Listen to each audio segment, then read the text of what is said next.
Today we're going to show you how to rob Peter to pay Paul. In other words, you're going to take wonderful soil you already made to plant new plants wherever you want to plant them. Right? Hi everybody, it's Robbie from Southern California, and I'm going to teach you how to rob Peter to pay Paul. You know the old saying.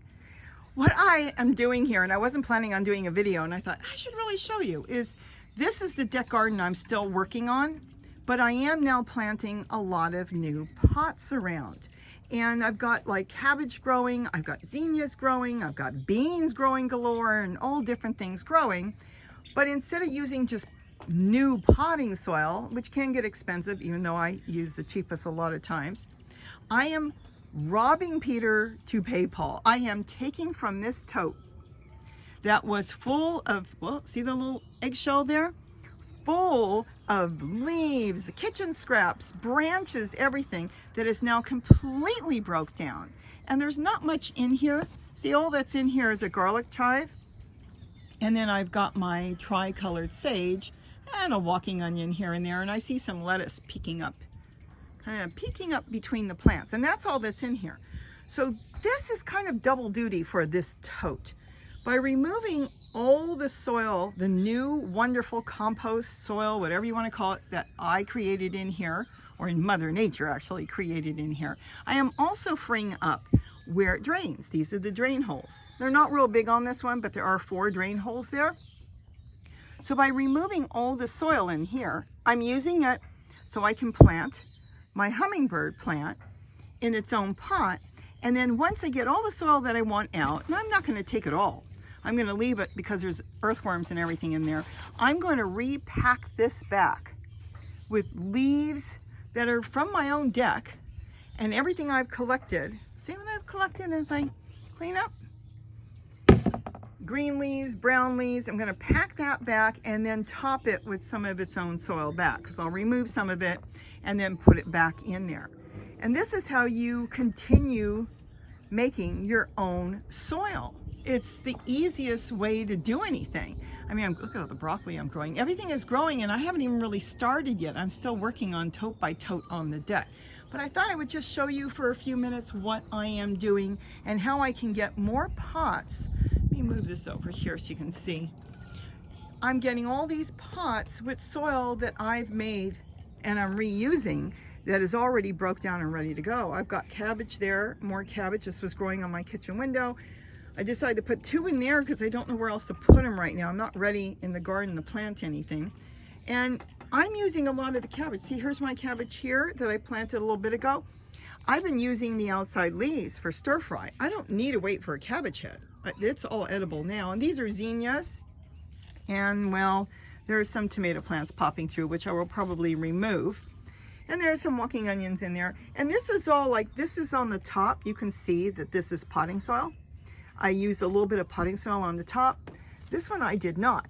This one I'm just, and see, there's a leaf. If you're not going to eat it, you take it off and you use it when you're planting. See, if you're not going to eat it, remove it.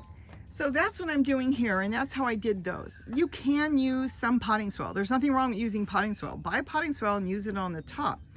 And that's what I did here. I put a little potting soil on top. That one I put very little. It depends on how much I pulled out. See, that one I can plant something in, and that is mainly broken down soil that I made here on the deck. So what I would do, keep things cheap and perfect, is if you're growing totes and some of your totes have died back, or you're gonna refresh it or change it around and plant other things, use what you made with all the matter that you put in there. Use it, because this is beautiful, beautiful soil. And then once you build it up, I put a little bit of potting soil on the top, or you could crush leaves and use crushed leaves, whatever you want on the top, kind of like a cover on the top. And then that's it. And this is how easy it is. So let me get this planted. And this is very temporary, and I'll move it in the spring. I just had that old pot. It's not one of my favorite. I made those legs on it. It's not going to be that stable, but stable enough right now that it's sitting here. I figured I'll use the pot, and then later I will get this hummingbird tree into the ground when the weather warms in the spring. So let's get this all together and get it planted. So here what I decided to do is, like I said, I'm not going to remove the entire hummingbird tree out of the pot because it may be a little bit sensitive, this plant. So I'm just going to remove the bottom, and that's what you can see I'm doing now. You can see the roots are coming through the bottom. But this way, when I water the plant, even though it's going to be in a new pot, a larger pot, it will have room to expand on its roots on the bottom, but it won't know it's gotten moved. And on top of that, I will continue to water it on the top through the milk carton there, and it will go directly to the roots. And this will be perfect for the plant. I do it all the time, and this way there's no plant shock in a lot of these plants. Now what I'm doing is I'm packing leaves all the way around the plant. And this will help stabilize the pot. And on top of that, all those leaves and branches and everything I've collected on the deck, that will also hold the plant in place and create new soil for the plant, like Mother Nature, leaves breaking down. So there's so many different ways of planting. It's whatever technique works for you, and let me tell you, this works for me. So as you can see, I'm packing it all the way around, and it saves on soil too. If you're using potting soil can get expensive, and potting soil is just broken down matter.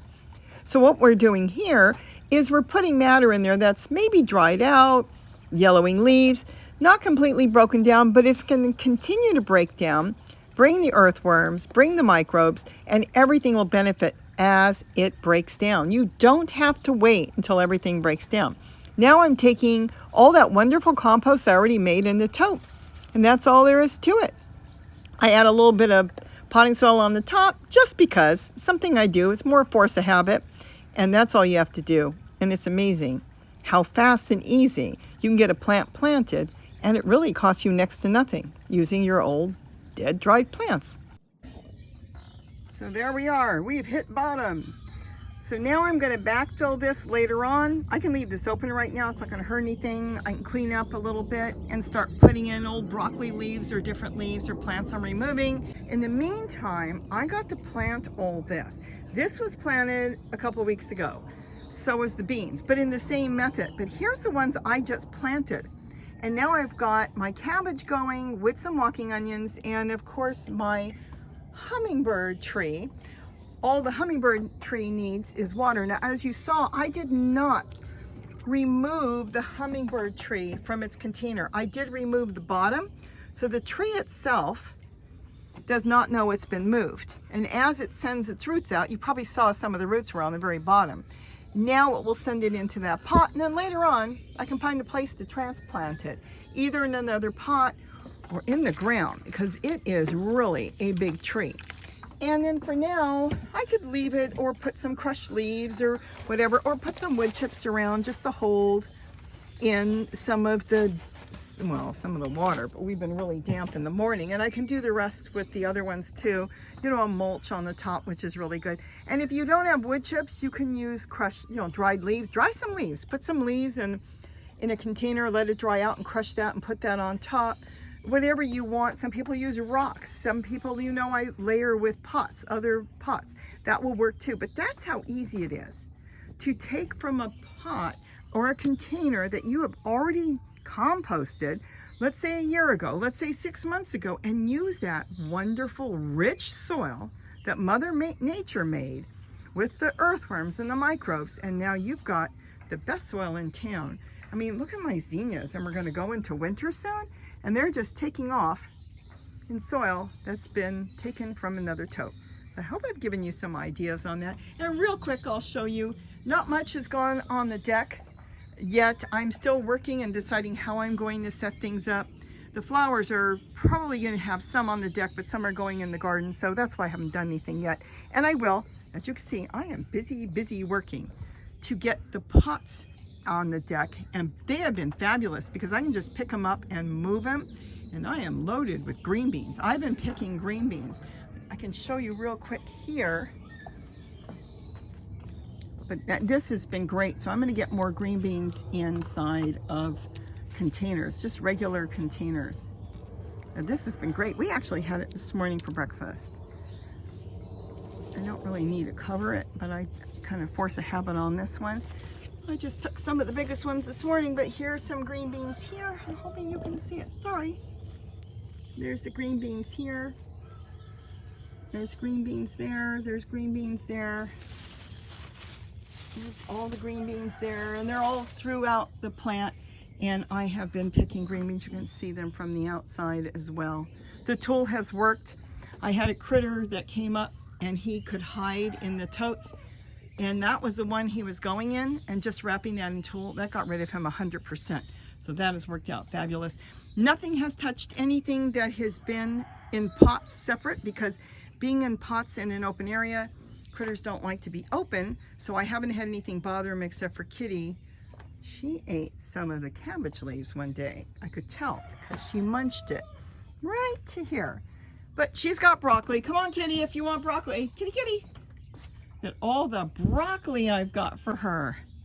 She's got a lot of broccoli right now here, and she knows it, don't you? And off she goes. But yes, I've been growing a lot of broccoli here, and I've let some of it go to flower for the bees that have been coming. So with that, have a wonderful, wonderful day. And don't forget to eat what you grow. Bye-bye, everybody. Oh, cool. I can't wait till it's done. Ugh, it's never done. Really? More? More? You ate my cabbage. I know you ate my cabbage. Okay, one more piece. I'm going to overload you with broccoli. Okay, go ahead. Now I'm going to go back to work and get some of these plants planted. Don't eat my cabbage.